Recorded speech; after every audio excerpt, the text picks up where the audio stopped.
Bom, boa noite novamente aos vereadores e vereadoras. Eu pedi o tempo de partido e também a explicação pessoal para falar de um assunto que pode parecer um pouco distante para nós aqui em São Carlos, mas que não é, que é a questão da privatização da Sabesp.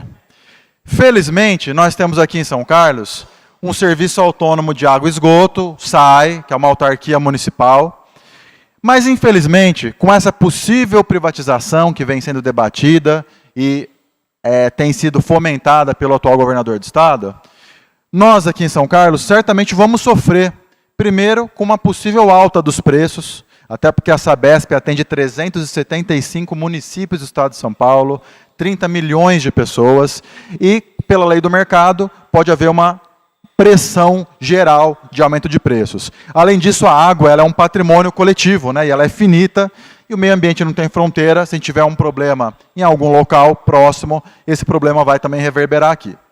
E aqui no Brasil, na América Latina, em São Carlos, nós somos abençoados pela natureza, né? Pra vocês terem uma ideia, 8% da população mundial está na América Latina, mas 31% das reservas de água doce do mundo estão aqui, no nosso continente.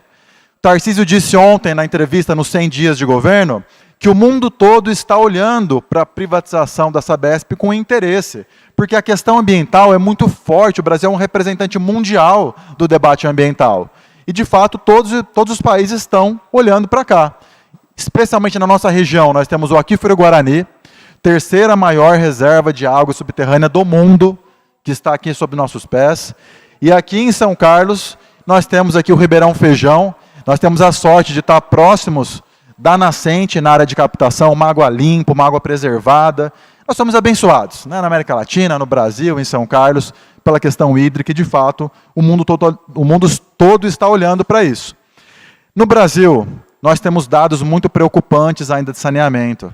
45% da população do nosso país não tem acesso à coleta e tratamento de esgoto. 45% são quase 100 milhões de pessoas. Não é 2, 3 pessoas, é muita gente. E 15% ainda não tem acesso à água tratada.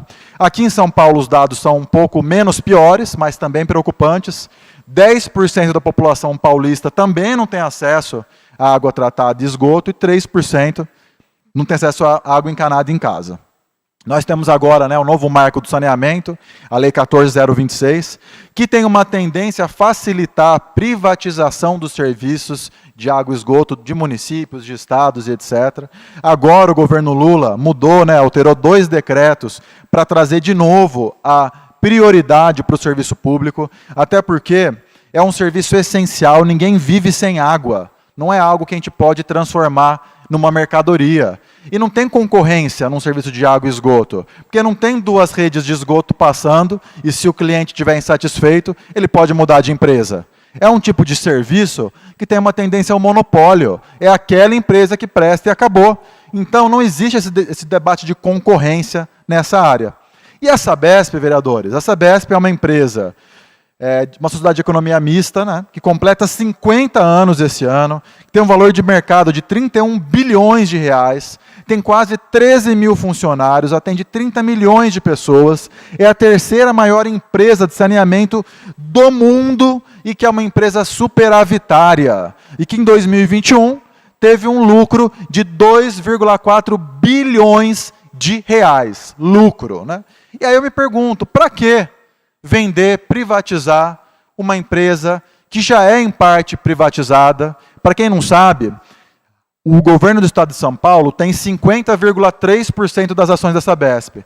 Os outros, quase 50%, são negociados na Bolsa de Valores de São Paulo, né, no Bovespa, e na Bolsa de Valores de Nova York. Então tem acionista dos Estados Unidos que está investindo aqui na Sabesp. Mas qual que é o interesse, né? Por que estão querendo privatizar se é uma empresa robusta, superavitária, que tem um histórico de excelência no nosso país? Então, primeiro, né, ontem também, nos 100 dias de governo, o Tarcísio assinou um termo de estudos para estudar a viabilidade dessa privatização.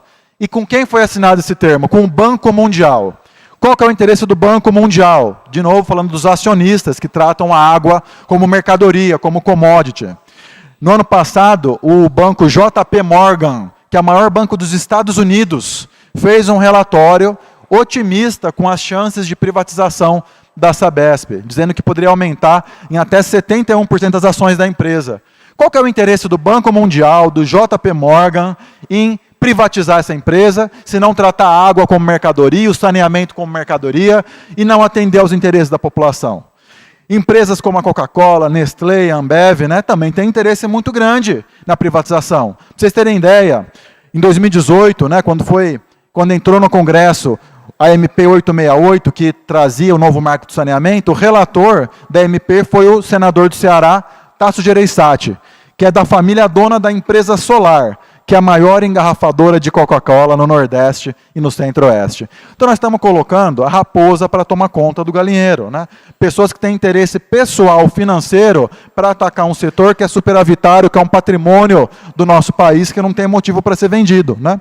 Quando teve o primeiro turno das eleições, nesse ano, no dia, né, em que o Tarcísio disparou na frente e tal, as ações da Sabesp explodiram, né, 17% num dia, né? Então tudo isso mostra que existe uma tendência do mercado nessa privatização. E quais são os argumentos usados, e que são todos falsos, inclusive? Primeiro, falam em redução de tarifa. Vamos privatizar para reduzir a tarifa. No entanto, nós estamos assistindo às várias privatizações que estão resultando no exato oposto. Vamos pegar o caso do SEDAI, da SEDAI no Rio de Janeiro. 2021 foi privatizada. O preço, a tarifa da água no Rio de Janeiro disparou. Vamos falar aqui, ó, Sabesp. Sabe quanto custa a tarifa residencial até 10 metros cúbicos aqui em São Paulo? R$ 65,00. No Rio de Janeiro, 111. Tarifa social da Sabesp até 10 metros cúbicos, R$ 20,00. No Rio de Janeiro, 45. Como é que uma empresa privada dobra o preço do acesso à água, seja social, seja residencial? A água, que é um bem que ninguém pode ficar sem. Se aumentar o valor da água, você reclama, você xinga, mas você paga. Você vai ficar sem água. É quase, né, como se tornasse refém daquela corporação que dá o preço que ela quiser, não tem concorrência, você vai pagar porque você precisa de água. Além disso, falam que vai melhorar os serviços. Tá? A qualidade da água no Rio de Janeiro, todas as pesquisas, laboratórios, universidades apontam uma queda drástica nos índices de qualidade da água do Rio de Janeiro. E um terceiro argumento para a privatização é que vai ter menos interferência política, porque agora, né, vamos diminuir o Estado, o que a gente sabe que é uma grande mentira. Uma corporação privada tem ainda mais facilidade para indicações de apaniguados, amigos, familiares, etc. e tal. Não é índice não de que vai haver menos interferência externa. Então, dito tudo isso, para finalizar minha fala, eu quero dizer que nós não podemos deixar o governo do Estado de São Paulo ir na contramão do que todo mundo está fazendo. 312 municípios de 36 países que cometeram esse erro no passado, que foi privatizar esse serviço, estão agora reestatizando esse serviço. Estou falando de municípios como Paris, Berlim, Buenos Aires, La Paz, cidades do mundo inteiro, de todos os continentes, que se equivocaram nessa opção, que viram os preços explodir, a qualidade cair, agora estão voltando atrás e reestatizando os serviços. E saiu recentemente uma pesquisa apontando que 53% dos paulistas, felizmente, são contra essa privatização. Então, eu quero dizer, né, que aqui em São Carlos, apesar da gente ter o privilégio de ter um serviço nosso, autônomo, uma autarquia, se isso acontecer, infelizmente, nós vamos ser impactados negativamente. Eu queria deixar aqui, em nome, né, como presidente da Comissão de Meio Ambiente, fazer esse debate em esse público. Nós temos uma sociedade de economia mista, uma empresa pública superavitária, robusta, importante para o nosso Estado, e deve se manter dessa forma. E quero deixar aqui esse pedido, esse posicionamento, em nome do nosso mandato, para a gente fazer esse debate nessa casa e na cidade de São Carlos. Muito obrigado, presidente.